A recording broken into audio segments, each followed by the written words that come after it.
We're on chapter 19, which is titled Social Animals.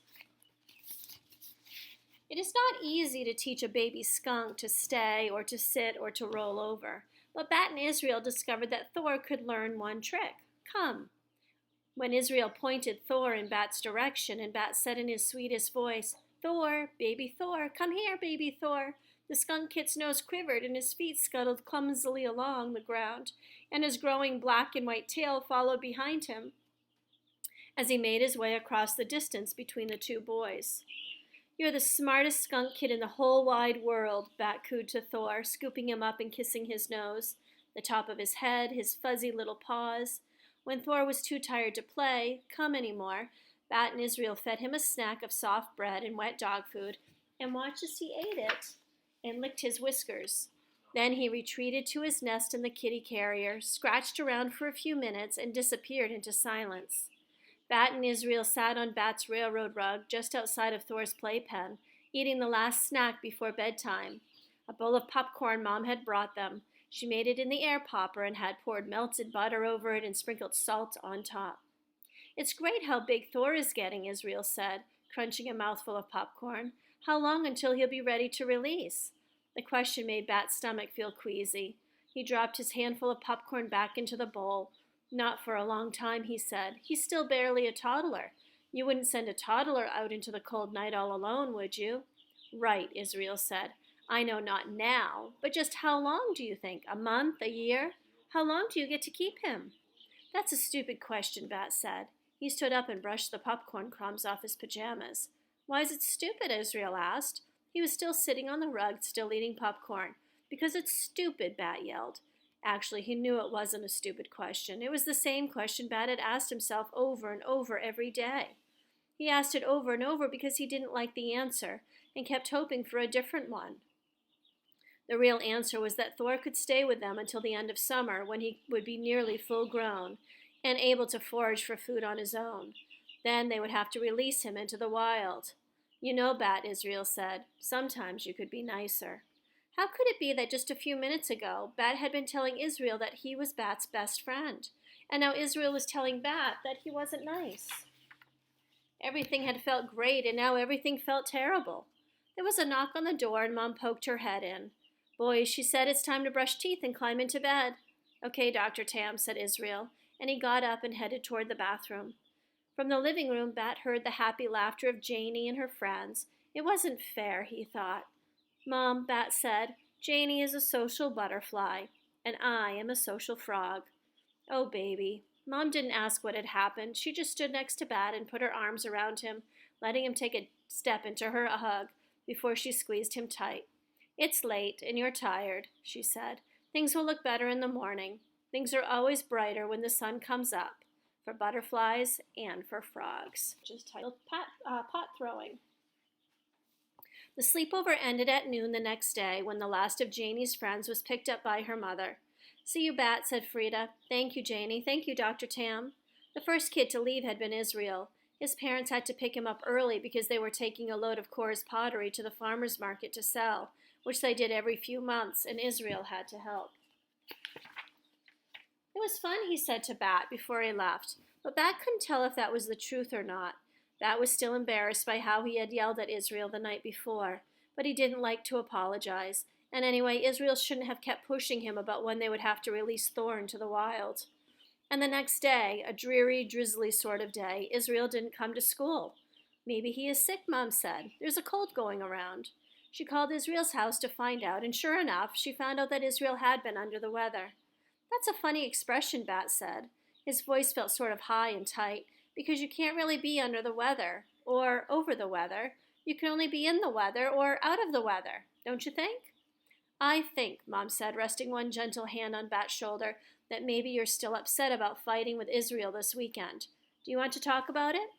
"I want to know what the weather will be like for the rest of the week," Bat said, rolling up onto the balls of his feet. "You want to know whether the weather will be warm?" Mom said, squeezing Bat's shoulder. "Yes," said Bat, glad that Mom wasn't going to make him talk about Israel. Israel was back in school the next day, but he told Bat he didn't feel well enough to do anything together when they got back to his house. He disappeared into his bedroom, leaving Bat in the kitchen with Tom.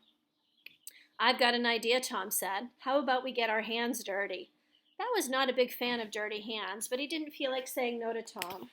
So he followed him out the back door, across the yard, under the sky dappled with gray clouds, and into Cora's shed. Cora was there, wrapping a vase in a thick swaddle of newspaper. This one is on its way to Vermont, she told them. I just sold it. Great, said Tom. Then, want to introduce Bat to the joys of pot throwing? For a minute, Bat imagined the three of them picking up the pots from their shelves and throwing them against the walls, hearing them shatter in his imagination. Cora must have seen the concern on his face because she quickly said, throwing a pot is just another way of saying making a pot on the wheel. It's fun, even if it is sort of sticky and slimy. Do you want to try? Actually, Bat would have preferred to go home or go to Mom's vet clinic or even go back to Mr. Grayson's classroom, but he couldn't go any of those places, not right now. He had to wait. She sat down at the potter's wheel. Okay, he said. Outstanding, said Tom. First, the clay. First the clay, Cora repeated, and she brought out a large plastic-wrapped cube of clay from under the counter. She peeled back the plastic and picked up a piece of wire with a wooden handle attached to each end. She held the wire against the cube and pulled it through, shaving off a layer of clay. She set it aside and rewrapped the cube in plastic. Then she held out the clay to Bat. Squish it into a ball, she said. Squeeze it hard and get out all the air bubbles. Bat hesitated, but finally he held out his hand and let Cora place the clay into it. It was cool, almost cold and damp. He folded his hands and squeezed, forming a rough ball. His hands turned a dusty gray that dried to white. He squeezed and squeezed. Great, said Tom. Now slam it down hard. Just throw it down right there on the wheel. Bat did. Thwack went the clay against the wheel, flattening out in a satisfying way. Again, Cora said. So Bat picked up the clay and reformed it into a ball. After he threw it a second time, Tom took a turn throwing and shaping it, and then Cora pronounced it ready. Okay, said Cora, throw it one more time, and this time try to aim right for the center of the wheel.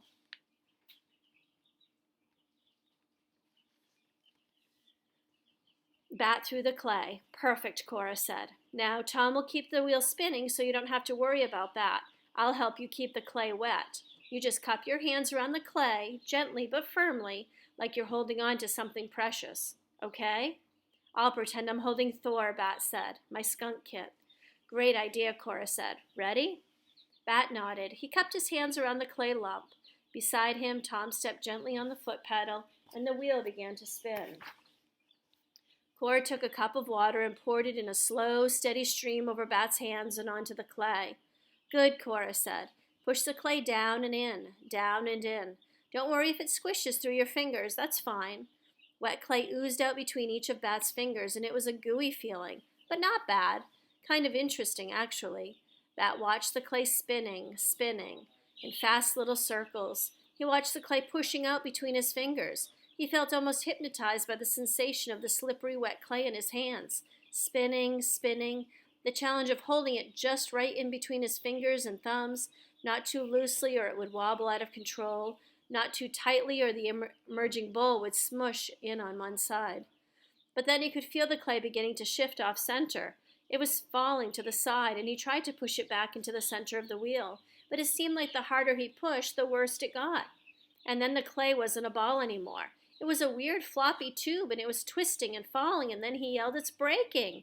And flicks of clay splattered his face. Tom took his foot off the pedal, and the wheel slowed and then stopped. "You did it," he said, grinning. "No, I didn't," Bat said. "I made a mess." "Mess is the beginning of art," Cora said. She was smiling, too. "Do you want to try again?" "Yes," said Bat. "Yes, please." Before Bat went home, he peeked his head into Israel's room, hoping to tell Israel about how he had learned to make a bowl, about how it wasn't perfectly symmetrical, but it was still recognizable as a bowl, and how Cora had called it creatively catawampus. Maybe he could even say something to let Israel know that he felt bad about their fight. But Israel was in his bed, his covers pulled up over his chin, his eyes closed. Working with a potter's wheel had made Bat feel so good, and he really wanted to tell Israel all about it. He almost went over to Israel's bed to see if he was really asleep or just resting. But then Tom called, "Bat, your mom is here."